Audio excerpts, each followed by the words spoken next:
Assalamualaikum warahmatullahi wabarakatuh. Selamat siang pemirsa Ratas TV dimanapun Anda berada. Jumpa lagi bersama saya Agus Prianto. Ya, masih di channel Ratas TV yang tajam, berani, dan informatif.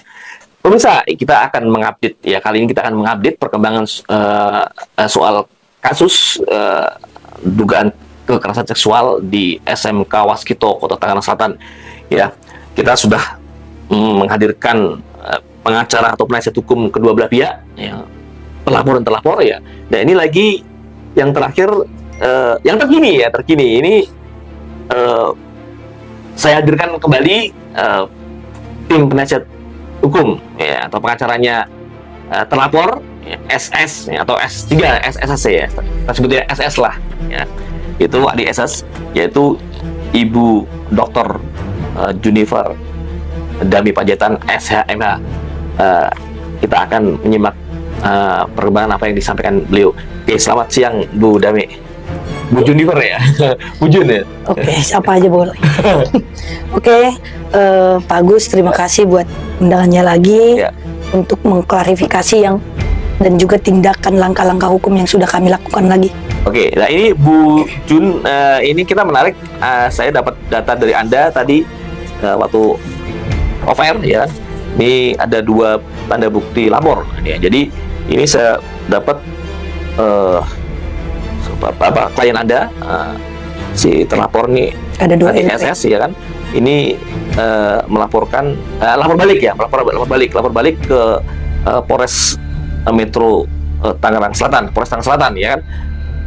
Ada 2 LP. Nah, ini mungkin nanti bisa dijelaskan Bu Jun, ya, ini 2 laporannya apa saja dan apa yang dilaporkan gitu kan, terhadap siapa saja. Silakan Bu Jun. Ya, terima kasih Pak Agus. Jadi perlu saya tekankan di sini kalau yang namanya delik aduan itu berarti mengatasnamakan teori kepentingan atau the interest theory, di mana delik aduan ini melindungi yang pertama itu yang merasa korban, berarti otomatis dia merasa dirugikan. Dirugikan oleh yang dikatakan pelaku. Jadi sudah jelas di sini bukan mencari pelaku lagi, tetapi mencari kebenaran, mengejar siapa pelakunya, karena sudah jelas dialah pelakunya. Kalaupun ada penambahan nanti atau pasal 55 serta merta, ada orang yang turut serta melakukan itu, berarti ada nanti peningkatannya di dalam penyidikan. Nah, saat ini kita melaporkan balik atas dugaan pelecehan seksual terhadap klien kami, anak SS. Kenapa kami melaporkan? Karena jelas ya, kita ketahui dari percakapan bahwa yang benar adalah korban siapa sih sebenarnya. Kalau mereka merasa korban, artinya tidak akan mentransmisikan video pribadi yang konten seksual, isinya konten seksual. Jadi intinya Anda ingin mengatakan bahwa sebenarnya klien Anda itu terlapor sebenarnya tidak layak tanda kutip. Dia adalah korban. Pelaku juga korban, ya? Korban dan diskriminasi dari sekolah. Sekolahnya mendiskriminasi dan kami juga melaporkan pihak sekolah.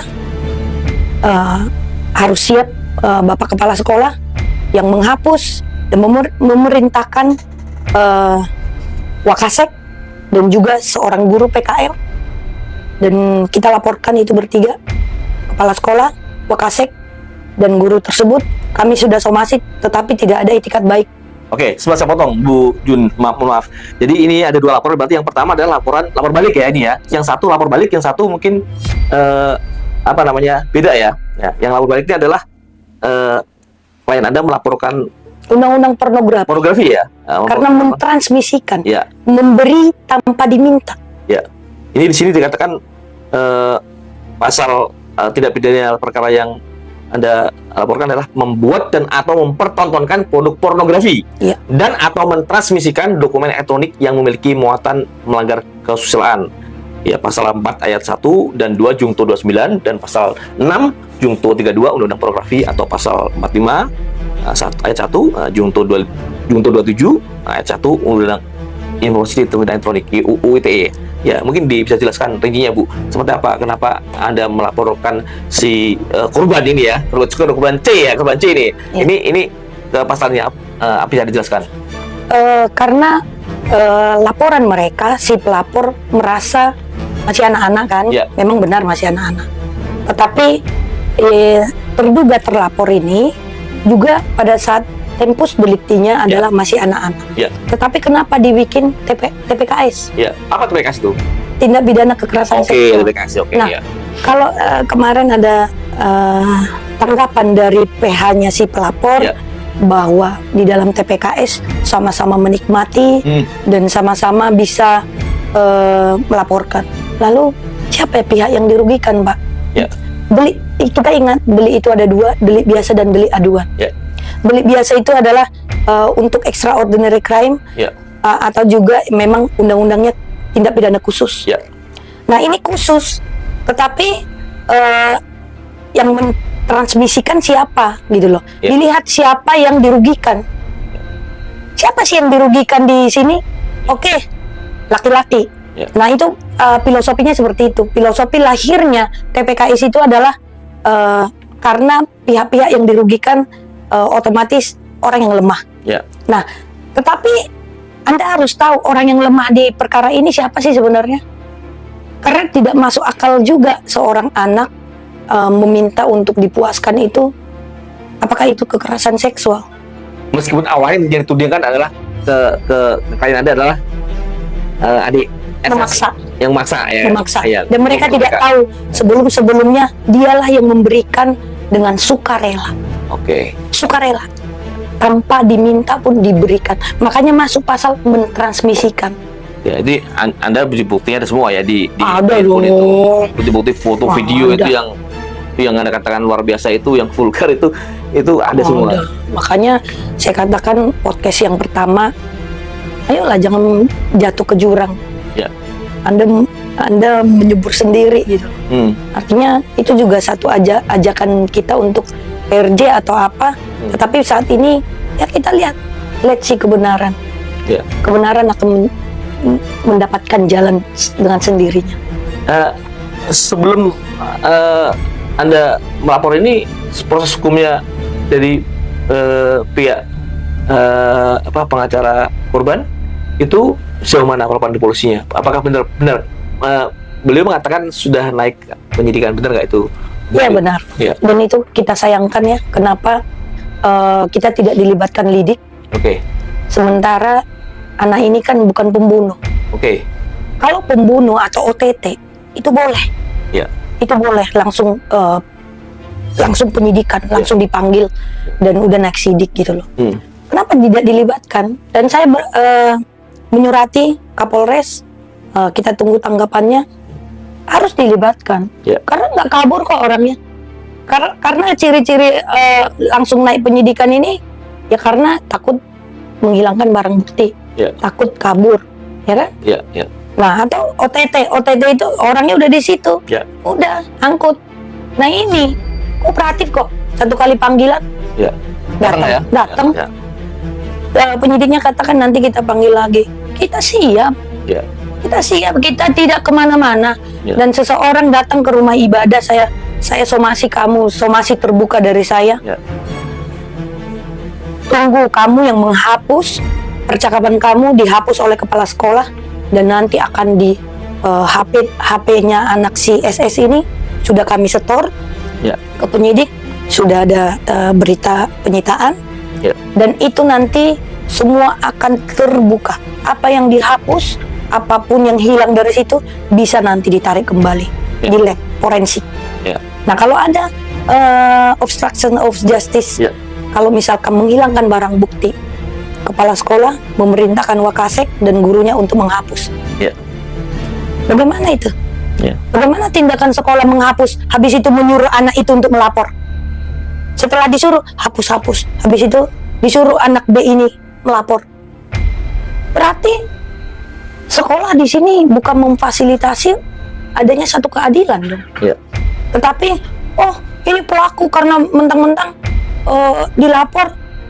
Itu yang saya bilang tadi, hadirkan pelaku dan korban dengan orang tuanya. Karena ini semata-mata ya sekarang anak C sudah 18 tahun lebih, sudah tergolong kalau hukum mengatakan sudah dewasa. Tetapi Jangan lupakan dia masih kategori pelajar. Anak S maksudnya? Iya, Anak C kan masih 16 tahun kan? masih, Ya. masih. Jadi yang Anda katakan, saya koreksi tadi, Anda katakan ini anak C tadi Ya, kan? kita Anak- berbicara anak di terlapor karena saya oke. hanya terlapor. Ya. Nah, ini yang satu lagi adalah Anda melaporkan pihak sekolah ya, betul ya? Iya. Nah, dalam ini guru-gurunya. Guru-gurunya. Nah, ada berapa guru dan apa yang Anda laporkan? Ini, jelaskan. Guru. Karena pada saat orang tua anak C ini dipanggil, anak SS dipanggil, dan anaknya juga ada, disita HP-nya, dilihat semua percakapannya, tidak ada ditemukan apa-apa. Oke. Tetapi anak B yang merasa korban sebagai pelapor sekarang, pelapor kedua, percakapannya dihapus oleh kepala sekolah ini. Kepala sekolah yang Kepala sekolah dengan wakaseknya. Oke. Jadi sekolah macam apa ini? Kalau terjadi seperti ini, jadilah pimpinan yang wise dong. Ya. Harus memfasilitasi seperti apa. Jangan pojokkan. Bagaimana kalau itu anak Anda? Ya. Kita nggak bisa memposisikan oh kamu pelaku. Anda bukan hakim. Yang hakim itu ya di pengadilan. Dia nanti akan melihat terang benderangnya. Ada saksi, ada bukti-bukti, ada pledoi, replik duplik. Ini langsung serta-merta dia langsung hapus. Setelah itu dia suruh si anak B ini melapor. Ya. Berarti ini motifnya ada sesuatu berarti ya, nggak benar? Ada sesuatu dong. Apa sebenarnya yang diketahui anak SS ini sebenarnya? Ya. Bombastis memang. Ya, ya. Ini tentu sangat ironis pemirsa karena ini melaporkan guru, itu yang saya ironis. Harusnya guru, ya pandangan kita harusnya kan sebagai guru itu sebagai pendidik, mendidikan anaknya dan berbuat baik. Dan membuat apa? Grup. Oh ya. Grup. Jadi di dalam WA grup ya, maksudnya? nanti tolong ditampilkan. Ya. Jadi di grup itu ada seorang guru dan anak didiknya ada 5 orang. Nah, seseorang di dalam itu men-screenshot semuanya dan memberikan ke anak C dan Ya. orang tuanya, anak SS, dan itu menjadi barang bukti kita. Ya. Dan kita juga mengirimkan satu laporan kepada Inspektorat Cabang Wilayah Tangerang Ya. bahwa sekolah ini nggak beres. Oke. Ada bisa kemungkinan dicabut izinnya kalau memang terbukti melakukan pelanggaran. Why not? Why not? Ya. Ya kalau nggak bisa kita titipkan anak lagi di sana nggak beres. Ya. Nah, coba kita berpikir, anak kita misalkan, kita juga nggak mau anak kita akan melakukan seperti itu. Tetapi udahlah, udah terjadi ini, ya kan, udah nasi udah jadi bubur. Ya. Hadirkan dong. Anda sebagai fasilitator sekolah, Anda hadirkan apa yang dilakukan ini, apa yang dilakukan ini. Jangan serta-merta berpikir, oh ini psikologi si korban ini, kita harus berpikir, lah masih jalan-jalan kok kita lihat. Ya. Malah datang ke tempat ibadah nyari-nyari anak SS, kangen ya. Nggak tahu deh ngapain. Sampai di sana ngapain. Ya. Kalau psikologinya terganggu udah rapi dong. Ya. Ya. Bukan sibuk lagi nyariin. Atau kasihan ya, ditolak ya, kasihan. Cintanya ditolak sih. Akhirnya barang buktinya di screenshot cuman April. Ya. Yang terjadi dia mengirimkan banyak-banyak foto-foto syurnya, Foto dan video. Ya. foto dan video. Oke. Itu dari bulan Oktober. Oke. Itu sudah kami berikan ke penyidik. Oktober 2024. Ya. Tapi yang diberikan kepada penyidik itu April tanggal 5. Tanggal 5 itu anak SS sudah mulai cuek. Karena dari Desember dia mengatakan ini tidak baik kita lakukan. Kamu sampai dia pernah meminta berikan dong video dan fotonya, mau ngapain? Saya mau kirim ke seseorang di Bandung karena aku malas nih untuk take picture lagi, jadi tinggal kirimin aja gitu loh. Ya. Nah si anak SS bilang jangan, nggak boleh. Kalau apa yang kamu kirimkan ke saya ya itu buat saya. Ya. Terus minta sini nomor orang tua kamu, saya akan hubungin orang tua kamu. Ya. Kalau misalkan kamu masih begini-begini terus, udahlah kita bertobat lah. Ada itu percakapannya, bisa kita buktikan. Ya, artinya terlapor ini udah ada pemikiran untuk sadar. Stop gitu loh, stop Ya, ini. ya. Ini nggak baik buat kita. Lagian saya dan kamu itu tidak punya hubungan apapun. Ini tidak baik. Nah, sampai 3:30 pagi, ini si anak C ini, aduh, saya kemarin kan masih agak di koridor nih kan, tetapi ini udah kelewatan gitu loh. Gak mungkin anak 16 tahun akan mengatakan, aduh, aku bikin ini dong gitu.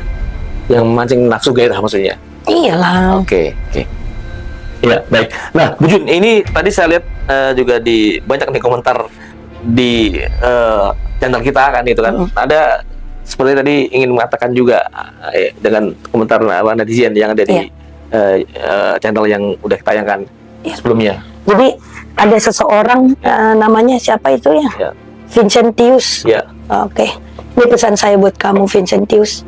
Pesan saya pribadi, karena kamu memberikan pesan yang sangat tidak beretitut.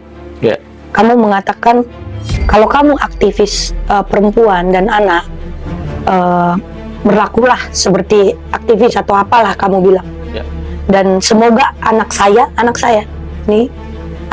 akan kena pelecehan seksual. Saya tekankan kepada Anda, anak saya tidak akan pernah melakukan atau mentransmisikan video-video telanjang, terus bikin aku hot dong, bikin aku panas dong. Tidak akan pernah seperti itu. Saya didik anak saya. Kalaupun anak saya akan berbuat seperti itu, saya akan pelajari, dan saya tidak akan mempermalukan anak saya sendiri di dunia ini, apalagi di negara kita ini, karena masih anak-anak dan masih kedepannya akan panjang. Gimana kalau dapat pacar lagi kalau udah tahu seperti ini? Yang satu ya stigma itu seperti stempel, stempel kemana-mana kita bawa. Itu sih pesan moral saya. Oke. Nah, mungkin sebelum menutup pembicaraan ini, ada hal yang disampaikan barangkali Bu Jun terkait dengan proses hukumnya ataupun yang lain. Ya mungkin barangkali juga terkait dengan wacana restoratif justice, ya kan? Itu apakah mungkin ada di benak pikiran Anda atau seperti apa? Tidak menutup kemungkinan ya Pak ya, kalau ada yang namanya restoratif justice, tidak ada yang bisa menghalang-halangi. Kalau memang itu jalannya. Tetapi kalau memang mereka merasa keadilan harus ditegakkan, ya monggo silakan. Kita juga sekarang sebagai pelapor dan Anda juga sebagai terlapor.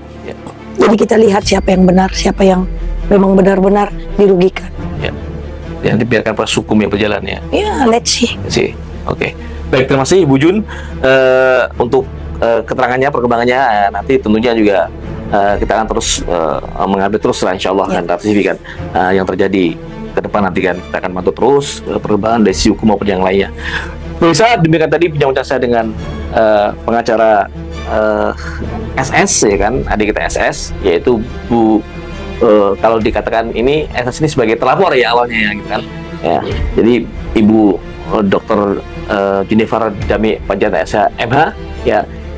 Kita akan nantikan terus perkembangan setelah ini ya kan. Tetap di Trans TV yang tajam, berani dan informatif. Terima kasih. Assalamualaikum warahmatullahi wabarakatuh. Oke, terima kasih Bu Jun. Trans TV yang tajam, berani dan informatif.